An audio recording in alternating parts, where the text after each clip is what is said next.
नमस्कार दोस्तों, स्वागत है आपके अपने इस यूट्यूब चैनल अंकित कोचिंग सेंटर में। आज के इस वीडियो में हम लोग देखेंगे झारखंड मैट्रिक परीक्षा 2025 के सामाजिक विज्ञान का क्वेश्चन जो आप लोग का 25 तारीख को होने वाला है। जो आप लोग का 25 से आप लोग का फरवरी को जो होने वाला है उसका आपका इंपॉर्टेंट क्वेश्चन हम लोग देखेंगे। और इस वीडियो में हम लोग जो आपका 2 मार्क्स वाला जो क्वेश्चन आएगा उसको हम लोग देखने वाले हैं। तो चलिए वीडियो को कंप्लीट पूरा वॉच कीजिएगा। और वीडियो में यदि नए हैं तो वीडियो के डिस्क्रिप्शन में जो है आप लोग का Telegram channel, WhatsApp Telegram group और व्हाट्सएप ग्रुप का लिंक होगा, उसको जाकर जरूर जो है ज्वाइन कर लीजिएगा, जिसमें आपको सबसे पहले अपडेट हम वहीं देते हैं। तो देखिए पहला नंबर क्वेश्चन क्या है। पहला नंबर क्वेश्चन है नारीवाद से आप क्या अभिप्राय है ना। ये आपका 2 नंबर वाला क्वेश्चन है। अब देखिए कि 6 प्रश्न का उत्तर देना है। टोटल 8 क्वेश्चन रहता है। यहाँ पे आपको 8 का 8 का सॉल्यूशन करवाएंगे। देखिए यहाँ पे क्या लिखा हुआ है, नारीवाद से क्या अभिप्राय है ना। नारीवाद मतलब स्त्री को लेकर के आपका मन में जो है क्या अवधारणा आपको बताना है ना। तो नारीवाद एक ऐसा दर्शन दर्शन है जो स्त्री पुरुष की सामाजिक, आर्थिक और सामाजिक समानता के सिद्धांत पर आधारित है ना। अब देखिए यहाँ पे जहाँ पे स्त्री पुरुष की सामाजिक, आर्थिक और आपका राजनीतिक समानता के सिद्धांत पर आधारित है। आप जानते हैं कि हम लोग को जो है ज़्यादा पुरुष को ज़्यादा हम लोग के समाज में वैल्यू दिया जाता है, पुरुष प्रधान समाज बन रहा है। लेकिन इसके चलते बताया गया है कि नारीवाद में इस दर्शन का उद्देश्य 18वीं सदी में जर्मन में हुई, जहाँ महिलाओं को एक लंबे समय से राजनीतिक अधिकारों से वंचित रखा गया है ना। तो यहाँ पे नारीवाद का मतलब क्या होता है कि जर्मनी में जो है आप लोग का महिलाओं को जो है राजनीतिक से क्या किया, एक लंबे समय से दूर रखा गया, उससे वंचित किया गया, उसका वो अधिकार दिलवाना, यह क्या कहलाएगा आपका नारीवाद है ना। अब देखिए आपका पिकेटिंग से आप क्या समझते हैं। तो देखिए प्रदर्शन या विरोध का एक ऐसा स्वरूप होता है जिसमें लोग किसी दुकान, फैक्ट्री या दफ्तर के भीतर जाने का रास्ता रोक देते हैं, उसको हम लोग क्या कहते हैं, पिकेटिंग। जैसे कुछ भी आपका जैसे धरना प्रदर्शन हो गया, वो किस में आता है, पिकेटिंग में आता है। अब देखिए यहाँ पे जल वर्षा संग्रह क्या है।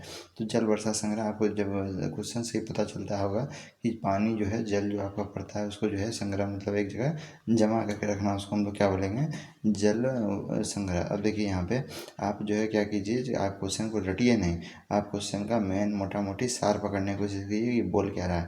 आप यदि ये चीज़ को समझ जाइएगा तो आप आराम से जो है आप जो है आंसर अपने से भी बना करके लिख सकते हैं। तो देखिए क्या है क्वेश्चन, वर्षा जल संग्रहण क्या है। अब देखिए वर्षा जल संग्रहण भूमिगत जल की क्षमता को बढ़ाने की तकनीक है। अब देखिए इसमें वर्षा के जल को रोकने और इकट्ठा करने के लिए विशेष ढांचे जैसे कुएं, गड्ढे, बांध आदि निर्माण किया जाता है। इसके द्वारा न केवल जल का संग्रह होता है अपितु जल को भूमिगत होने के लिए अनुकूल परिस्थिति पैदा करता है क्या नहीं। वर्षा जल संग्रहण से क्या होता है कि हम लोग क्या करते हैं, नदी, डैम, पोखर सब बनाते हैं और उसमें क्या करते हैं, जितना भी बारिश का जो पानी रहता है उसके अंदर हम लोग क्या करते हैं, स्टोर करते हैं। और बाकी बाद जब इसका यूज नहीं होता है तो उसका ग्राउंड लेवल पानी भी हम लोग क्या होता है, बढ़ता है। अब देखिए नेक्स्ट क्वेश्चन आप लोग क्या बोल रहा है कि भारत की 2 शुष्क खाद्यान्न फसलों का कौन कौन है ना। तो खाने वाला फसल जो है भारत का कौन कौन है। तो भारत में देखिएगा अधिकतर जो है चावल और गेहूँ ही खाया जाता है ना। चावल और गेहूँ से आपका आटा का जो है रोटी ही खाया जाता है। अब यहाँ पे देखिए क्या बोल रहा है नेक्स्ट क्वेश्चन आपका, सिविक से है, राजनीतिक दल का क्या अर्थ है। इंपॉर्टेंट क्वेश्चन है। तो देखिए राजनीतिक दल का क्या अर्थ है। तो राजनीतिक दल ऐसे लोगों का समूह को कहते हैं जो एक जैसे विचार रखते हैं, जो एक जैसा क्या करता है, विचार रखता है। राजनीतिक दल का विचार रखता है यानी राज्य को आगे बढ़ाने का सोचता है। देश की समस्याओं पर एक मत होना और देश की सत्ता पर अपना अधिकार चलाते हैं है ना, जमाना चलाते हैं। अब देखिए यहाँ पे जो आपका राजनीतिक दल जो होता है वो जब जीतते हैं तो हम लोग पे क्या करते हैं, अधिकार दिखाते हैं ना। तो वो जो है हम लोग नेता बनाते हैं उसको। तो यहाँ पे बताया गया है उसकी लोकतांत्रिक व्यवस्था को बढ़ाने, चुनाव लड़ने संबंधित संविधान बनाने तथा सरकार के गठन और संचालन में महत्वपूर्ण भूमिका निभाती है ना। तो ये आपका क्या है, राजनीतिक दल है। अब देखिए नेक्स्ट क्वेश्चन आप लोग क्या बोल रहा है। नेक्स्ट क्वेश्चन आप लोग का है, बोल रहा है संघवाद क्या है ना, संघवाद। तो संघवाद क्या है, तो इसको दूसरी तरह से भी क्वेश्चन दे सकता है, संघात्मक शासन व्यवस्था क्या है। तो देखिए इस दोनों का आंसर सेम होगा। क्या लिखा हुआ है कि संघवाद सरकार की एक ऐसी व्यवस्था है जिसमें सरकार शक्तियों का विभाजन एक केंद्र सत्ता और इसकी विभिन्नताओं इकाइयों में हो करता है। तो यहाँ पे क्या बताया कि इसका जो विभाजन है वो केंद्र सत्ता और आपका विभिन्न इकाइयों में होता है ना। अब देखिए विकास से आपका क्या अभिप्राय है। विकास का मतलब जो है हम लोग कैसे जो है तरक्की करते हैं उसका आपको कुछ बताना है। तो देखिए यहाँ पे क्या लिखा हुआ है, एक सम्मानपूर्ण स्वास्थ्य तथा अधिकारितापूर्ण जीवन जीने की क्षमता तथा इसी सभी के लिए अनिवार्य वस्तुओं को प्राप्त करने की योग्यता को विकास कहते हैं ना। जैसे हम लोग का स्वास्थ्य रहे ठीक और फिर वस्तु हम लोग आराम से कोई भी चीज़ को पर्याप्त कर पाएँ, योग्यता रहे, उसे हम लोग क्या कहते हैं, विकास बोलते हैं ना। अब देखिए यहाँ पे क्या बताया है, व्यक्ति का विकास सिर्फ उसकी आय पर निर्भर नहीं होता है ना, कि यदि कोई बहुत ज़्यादा पैसा है उसके पास तो उसका जो है वो विकास नहीं कहलाता है, बल्कि साक्षरता है, वो पढ़ा लिखा होना चाहिए, जो उसको पता होना चाहिए कि वो अपना पैसा को कहाँ यूज करेगा। नागरिक अधिकार आदि विकास अन्य महत्वपूर्ण आधार पर। अब देखिए नेक्स्ट क्वेश्चन नंबर 38 नंबर क्या है, विश्व व्यापार संगठन WTO के किन्हीं दो कार्य को लिखें है ना। तो कोई दो कार्य को आपको लिखना है। तो WTO का पहला काम क्या होता है कि व्यापार समझौता को जो है कार्यान्वित करता है ना। और दूसरा चीज़ क्या बोल रहा है, देशों के बीच व्यापार संबंधित बातचीत में के मंच के रूप में कार्य करता है ना। और दूसरा चीज़ क्या बोल रहा है, व्यापार संबंधित बातचीत के मंच के रूप में भी काम करता है। तो ये WTO काम है। फिर से देखिए आप लोग का जो है उदासीकरण बोलते हैं यहाँ पे। देखिए उदारवादी है ना, उदारवाद से आप क्या समझते हैं ना, उदारवाद से आप क्या समझते हैं।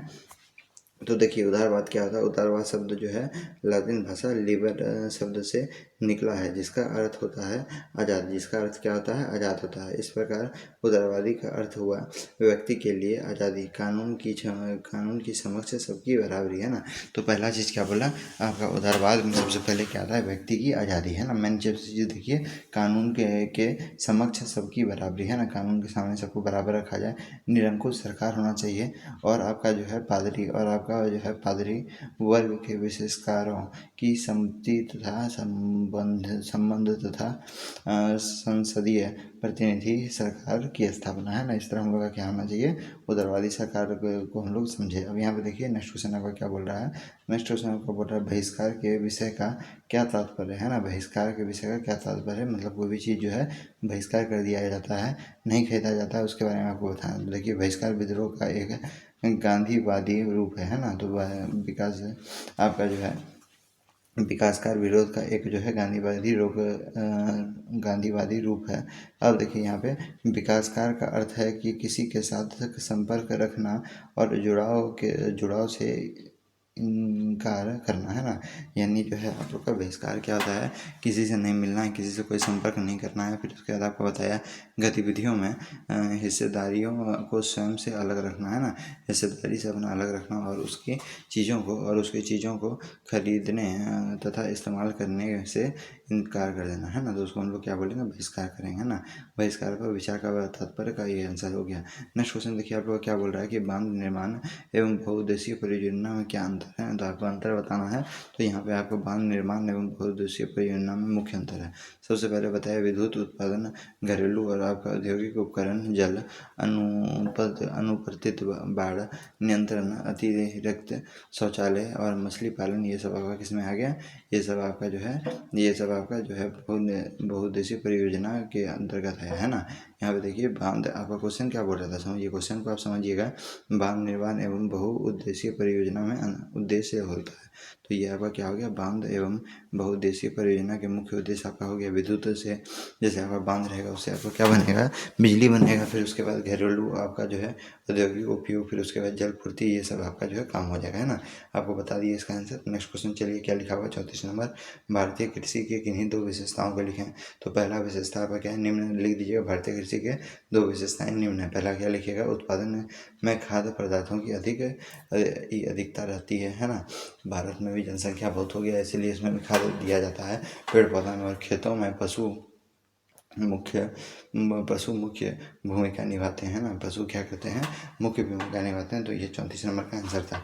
35 नंबर का देखिए, विपक्ष दल सत्तारूढ़ दल को किस प्रकार नियंत्रित करता है। तो किस प्रकार नियंत्रित करता है, देखिए, चुनाव हारने वाले दल शासक दल के विरोध पक्ष की भूमिका निभाते हैं। अब यहाँ पे आपको बताया कि विपक्ष सरकार की गलत निर्देश और आपका सफलताओं को आलोचना करने के साथ वह अपनी अलग अलग राय भी रखता है। अब यहाँ पे बताया, यहाँ पे विपक्ष दल सरकार के खिलाफ आम जनता को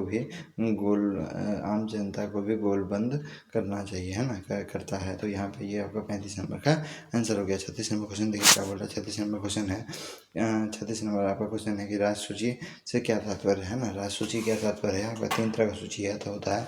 अब याद रखिए, राज सूची का आपका क्या समझते हैं, इसमें क्या क्या विषय सम्मिलित है ना। तो कौन कौन सा विषय आपका सम्मिलित है, सबसे पहले लिखिएगा राज्य सूची में ऐसे कई आपका जो है 66 विषय सम्मिलित हैं जो आपका प्रांतीय एवं अस्थायी का महत्व है ना। फिर उसके बाद देखिए नेक्स्ट क्वेश्चन आपका इसी में देखिए आगे चल के क्या बोल रहा है। इसी में आगे चल के जब आप देखेंगे तो यहाँ पे देखिए, इसमें से मुख्य विषय कृषि, संचय, फिर उसके बाद सिंचाई, फिर उसके बाद व्यापार, वाणिज्य एवं पुलिस आदि आता है ना। तो आपको पूछ देगा क्वेश्चन, आपको ऑब्जेक्टिव में पूछ सकता है कि सिंचाई जो है किस सूची के अंतर्गत आता है। तो आप ये सब जो है याद कर लीजिएगा, है ना। उदाहरण सब इस विषय पर राज्य सरकार की ही कोई कानून बना सकती है ना। तो राज्य सूची में सरकार ही क्या करेगी, कानून बनाएगी।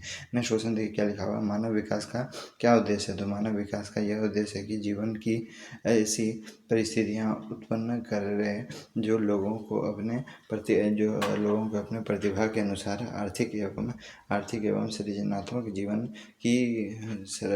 जीवन जी सकने से सहायक हो, है ना। तो ये आपका आंसर हो गया। आप देखिए यहाँ पे लास्ट 38 नंबर इस वीडियो का क्वेश्चन है कि विश्व व्यापार संगठन के 2 उद्देश्य लिखे हैं ना। तो पहला उद्देश्य आपका क्या हो जाएगा, कौन नंबर, आप निम्न देख के लिख सकते हैं। विश्व व्यापार संगठन के 2 उद्देश्य निम्न है। पहला आप लिख सकते हैं कि विश्व व्यापार संगठन की स्थापना में संयुक्त राष्ट्र संगठन द्वारा अंतर्राष्ट्रीय व्यापार को प्रोत्साहन देने के लिए की गई। अब देखिए यहाँ पे, अब फिर उसके बाद बताया इसका मुख्यालय स्विट्जरलैंड जो जेनेवा में है ना। तो इसका मुख्य न्यायालय आपका कहाँ है, स्विट्जरलैंड और जेनेवा। अब देखिए यहाँ पे नेक्स्ट क्वेश्चन, ये नेक्स्ट बोलते हैं, इसी में ख नंबर आपका क्या है, विश्व व्यापार संगठन देश के बीच व्यापार के समान रूप से विकास के मदद करता है क्या नहीं। तो ये आप लोग का कितना था, तो ये आप लोग का जो है 2 नंबर वाला क्वेश्चन था जो आपके एग्जाम में देखने के लिए आपको बहुत ज़्यादा मिलेगा। मिलते हैं नेक्स्ट वीडियो में। जय हिंद, जय भारत।